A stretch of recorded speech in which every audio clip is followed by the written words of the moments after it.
The transfer portal has heated up across the college football landscape, the Louisville Cardinals being one of those teams that has had a good amount of movement thus far. We'll talk about the newest addition and departures, along with much more on this episode of the Locked On Louisville podcast. Stay tuned.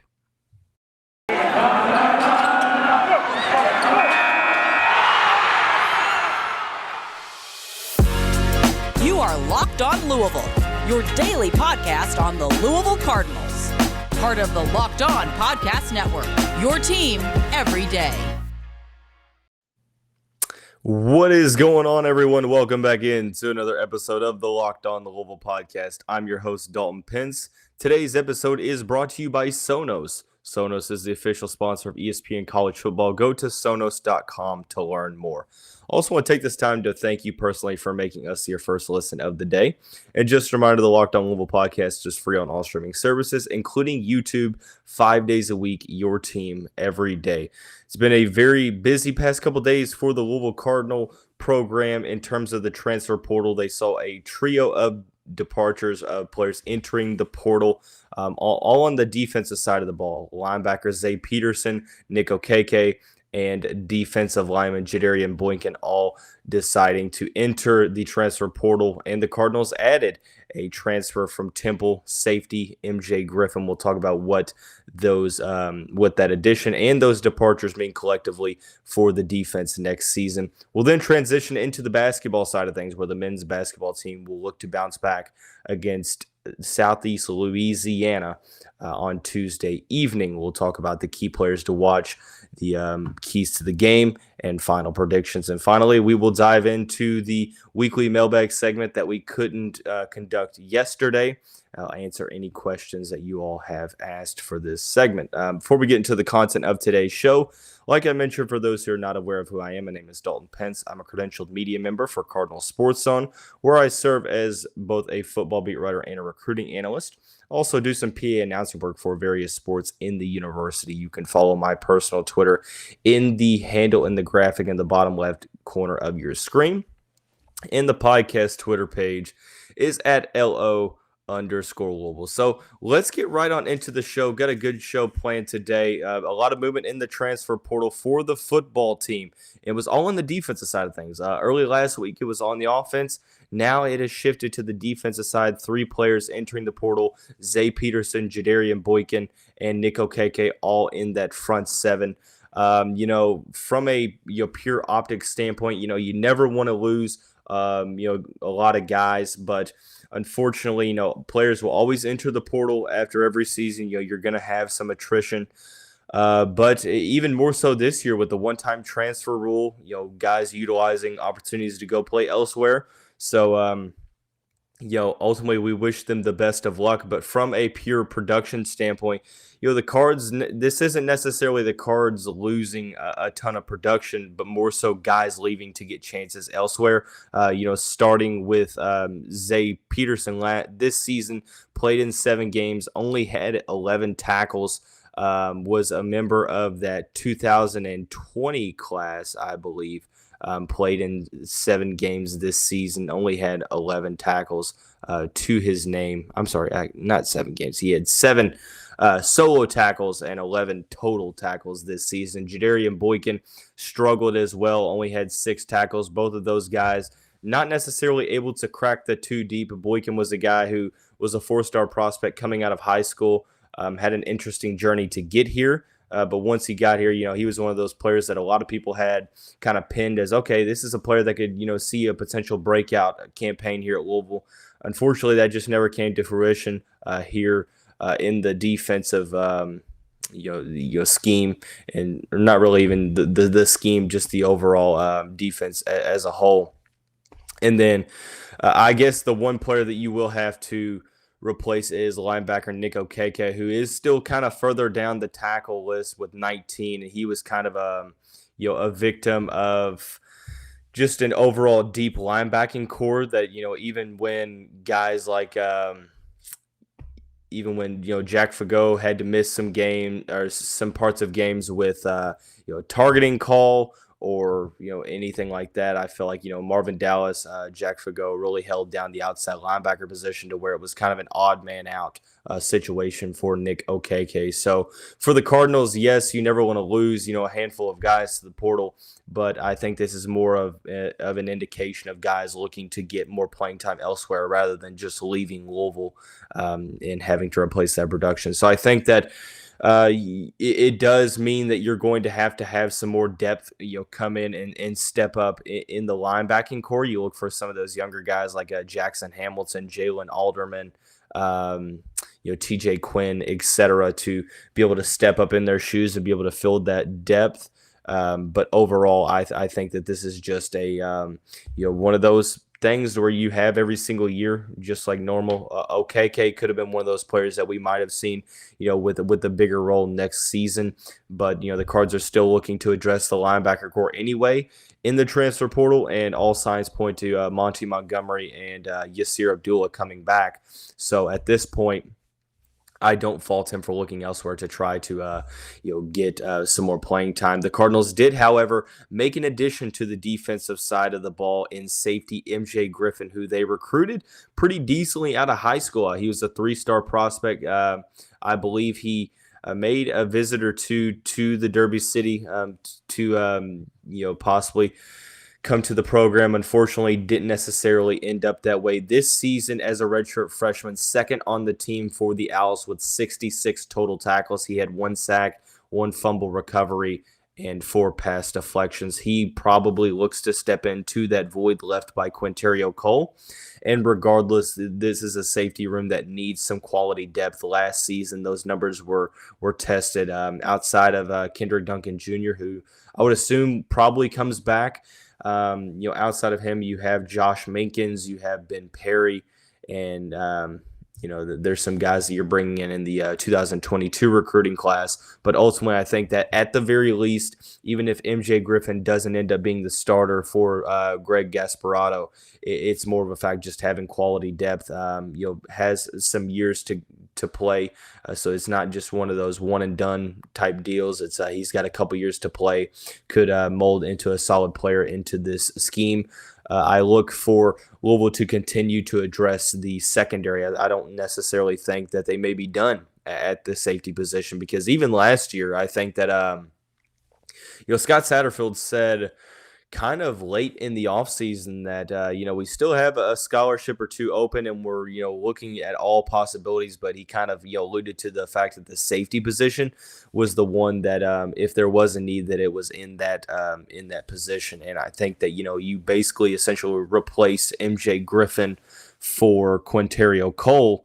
And, even though I think that, the 6'1", 200-pound safety is going to be pretty solid in the rotation, it never hurts to add numbers, because you just never know. You'll take Louisville, for example, last year, how many very good players went down for the Cards that saw a lot of production, and that depth was tested. It's critical that you have depth at those positions, especially for a pass defense that struggled for the most part last year.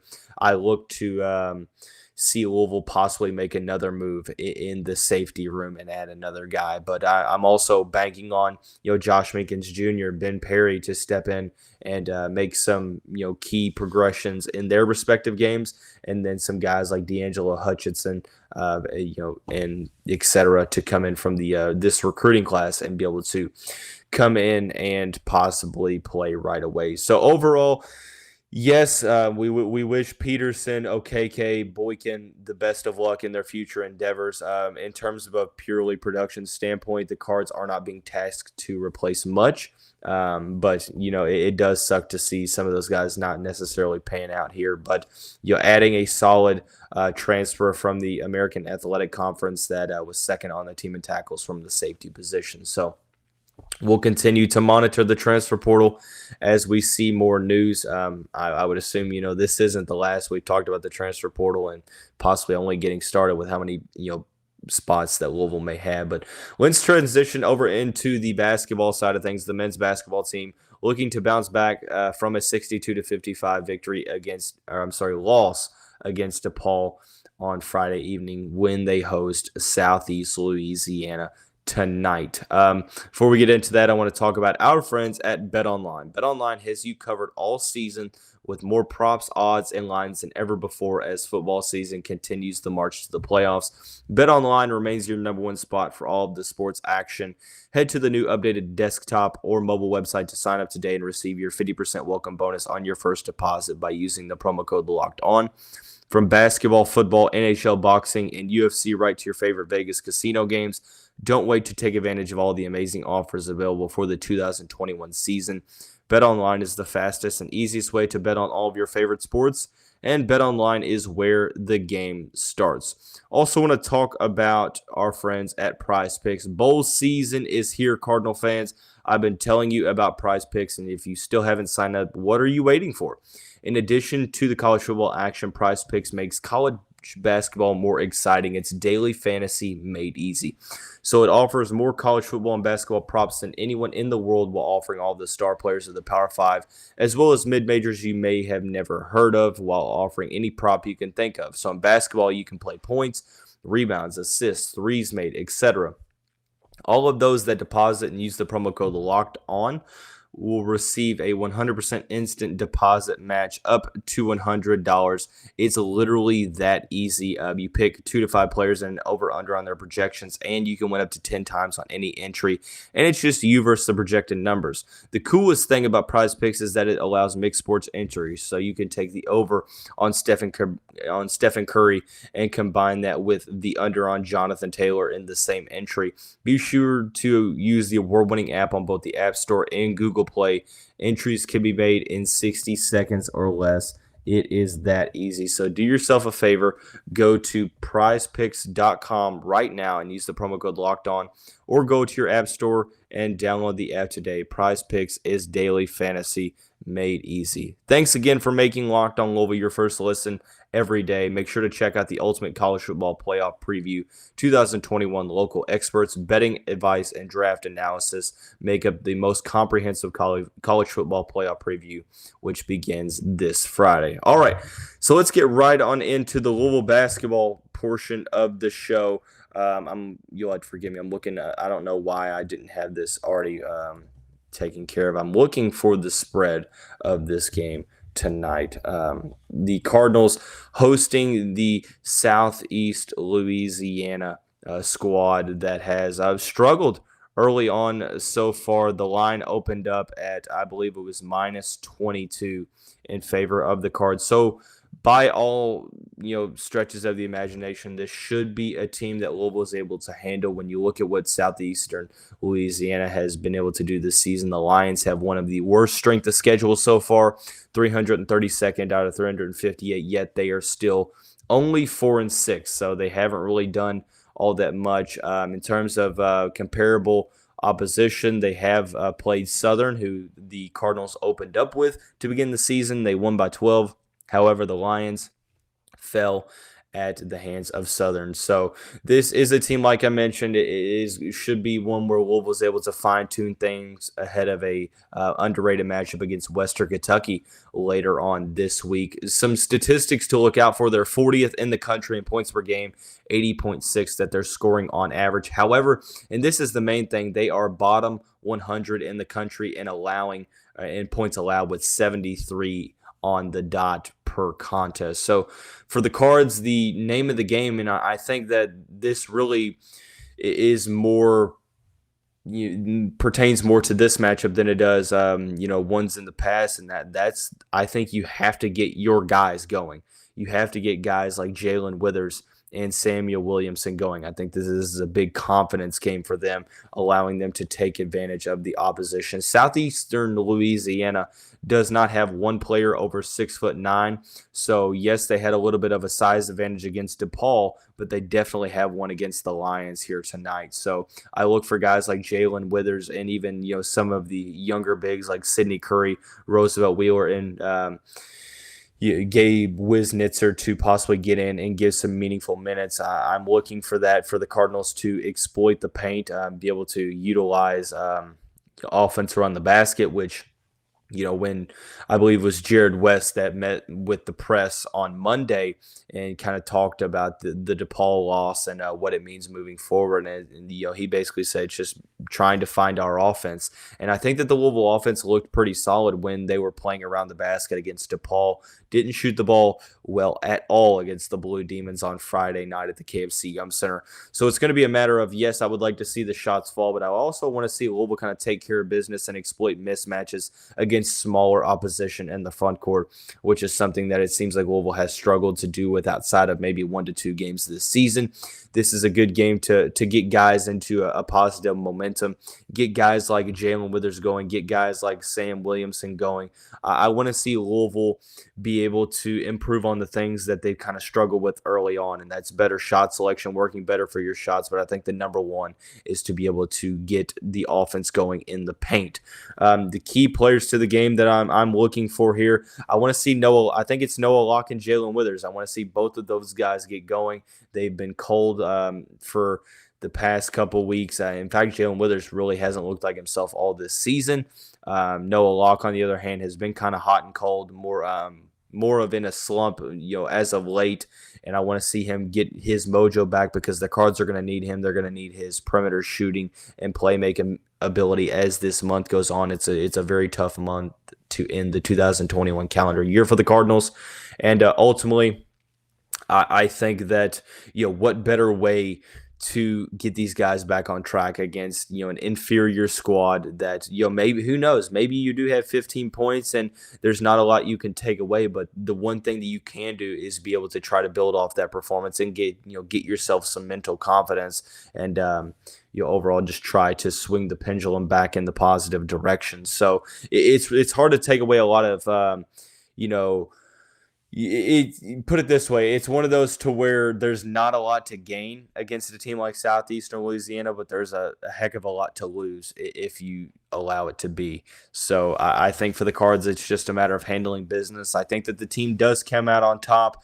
In terms of covering the spread, I'm not necessarily sure. The team hasn't necessarily blown out any opposition so far this year outside of possibly Navy. I think that this is probably going to be about a 15 to 20 point victory, so I'm not sure that they're going to cover the spread, but for sure believing that the Cards will come out victorious. I think that there's going to be multiple guys in double figures. I think we're going to see Jared West and Noah Locke be able to get their offense back, and definitely looking at Jae'Lyn Withers to be the X factor in this one. So definitely one to look out for, a good opportunity for the Cardinals to get back into the win column after a gut-wrenching loss to the DePaul Blue Demons the last time out. So we'll talk about the recap of that game with Jeremy Wallman tomorrow on the Wallman Wednesday special of this show. Before we get to that, obviously, there's one more segment left today. That is the weekly mailbag segment, which we did last Wednesday. We're going to conduct it today. There's a couple questions I want to focus on, both in the football and basketball aspects in their respective realms. Before we get into that, I want to talk about our friends at Omaha Steaks. The holidays are just around the corner, and for my family, it's always been kind of a revolving door of main courses, entrees, dishes for the holiday season until we started using Omaha Steaks just a couple years ago. It's, I get it. Finding the perfect gift is tricky. Omaha Steaks makes it easy to send friends and family an unforgettable gift guaranteed to be loved.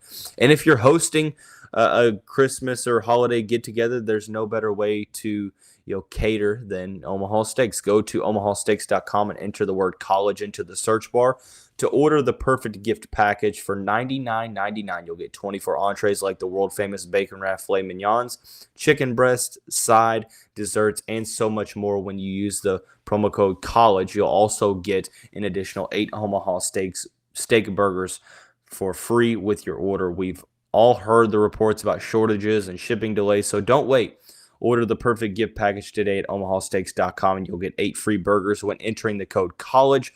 Achieve gifting greatness with Omaha Steaks. Incredible flavor, incredible value, and 100% guarantee. Once again, that is omahasteaks.com. keyword college. So moving on into the final segment of the show, it is the weekly, I was about to say Monday mailbag, but it's the Tuesday mailbag for the sake of this calendar day. There's a couple questions, two pertaining to basketball, one pertaining to football. We'll start out with the basketball one, and this was a question I feel like I've asked on the show 10 times already. It is, how can Chris Mack and the Louisville coaching staff get Jae'Lyn Withers going? And I think that this is a complex answer because, number one, I think you have to address the fact that it is still early in the season. I mean, it's December 14th. So at the end of the day, it may just be a matter of him shaking off the rust. Obviously, it's not ideal with it being, 9 games in so far. The Cards are 6-3. Especially with Withers, supposed to be one of the, top 2 scoring options for this team. He's been kind of lost out there so far. He has shown some moments of, pure brilliance, but those are few and far in between. Obviously, I'm not necessarily sure how they get him, going, other than, just trying to put him in best situations to exploit mismatches and such. But I almost wonder, and I posed this question a couple weeks ago and last week, I'm not sure if this is feasible, but last year he looked more comfortable as the 5 in Chris Mack's offense. I know that's, kind of, set from Malik Williams right now, but I wonder if they try to, put Jae'Lyn into the 5, if that is able to get him going. It just looks like he's kind of lost out there right now, to where he's trying to find what works for him on offense. The shots really haven't been falling. The ball handling's just not there yet, and it looks like he's rushing to make the decisions, whether he's putting the ball on the ground and trying to attack the rim, or he's trying to handle the ball in transition. It's been a rough go for him offensively in the start of the season. Possibly look for Chris Mack to exploit the mismatches of the size against Southeastern Louisiana, try to get him the ball inside and try to have him create around the rim. Or, the kick out, try to, get him. It may just be a matter of his shot falling. But I wonder if switching him to the 5 may do some stuff for him. We'll continue to monitor that situation. The second question is, what is your ideal starting 5 for Louisville so far? I think I think Chris Mack had it right in the last game out against DePaul. It was Jared West, it was Noah Locke, it was Dre Davis, Matt Cross, and Malik Williams. I think that those are the 5 players that are playing the best outside of maybe Noah Locke. I don't necessarily see a situation to where they have Locke come off the bench unless he's just absolutely struggling. So I think that 5 is where I'm looking for. If you're not getting a lot of offensive production out of Jared West, you could look to sub in L. Ellis to make your ceiling a little higher. I think the offense looks a little better with L. Ellis on the court. Defense looks a little better with Jared West on the court. So it really just kind of depends on who has the hot hand. Right now, I'd probably go West, Locke, Dre Davis, and Matt Cross. Malik Williams, the latter 3 have been probably playing better than any other players on the team. Williams has been, the leader of the team. Matt Cross has, even when he hasn't shot the ball well, the energy has been there. The effort has affected the games in more ways than just scoring. And then Dre Davis has probably been the most consistent scorer for the Cards outside of the game against DePaul. So that's kind of where my head's at right now. Obviously, only December 14th, though, so I assume that'll continue to fluctuate. So the last question, it is a football question, is does Louisville look to address the quarterback position in the transfer portal? And, this is a question to where I wish it was, that clear cut, and I wish it was, that straightforward. But unfortunately right now, it depends, because you have to look at it in a couple different ways. Number one, you have to bring down your expectations of who you think you're going to get, because you're not going to bring a starting caliber quarterback in when you have Malik Cunningham. I mean, you have your starter in right now. I mean, you may be able to sell that quarterback into being the guy in 2023. In 2023, I don't know why I said it like that. But even then, I still think that there's a considerable amount of risk, considering the fact that they could probably go elsewhere and play if they are indeed that good. For Louisville, if they're going to address the quarterback position, it's going to be in the transfer portal, I should specify. It's going to be a guy that they're going to have sit behind Malik Cunningham with the possible intention of being the guy in 2023. And I'm not so sure that is going to be a I'm not so sure that with the other needs of the team that that's going to be taking up a scholarship spot, because they do have Caleb Johnson coming in, 3-star quarterback from Alabama. Evan Conley's back, Brock Doman's back, etc.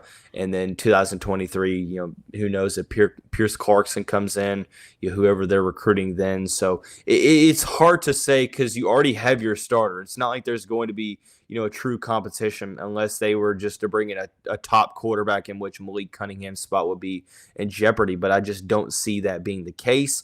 So I'm kind of torn. If they're going to bring in another quarterback,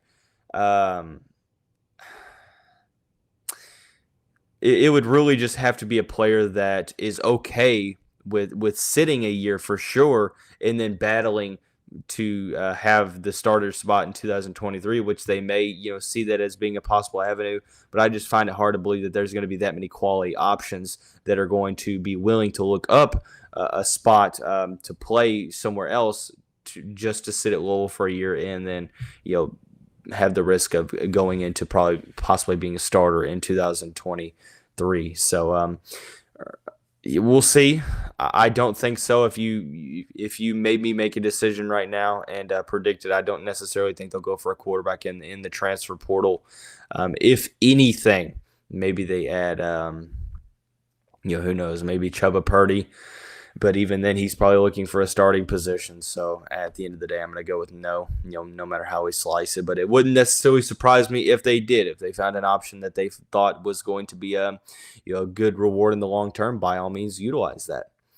So tomorrow it's going to be a lot of basketball talk, overall talk with Jeremy Wallman, a lot of good stuff there. Before we get out of here, I want to give a couple quick shout-outs. First, to the Cardinal Sports Zone podcast. 2 episodes have been posted in the past 2 days.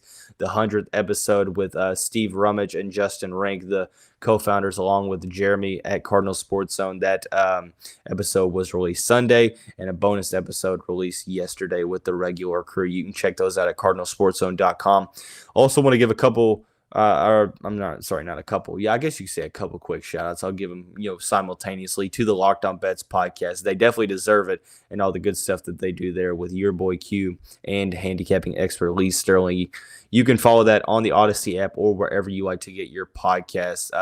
That's going to wrap up this Tuesday. I'm losing my mind. It is. I still can't believe Christmas is like, less than 11 days away now. But that's going to wrap up this Tuesday edition of the show. Everyone have a great day, and we'll see you right back here tomorrow.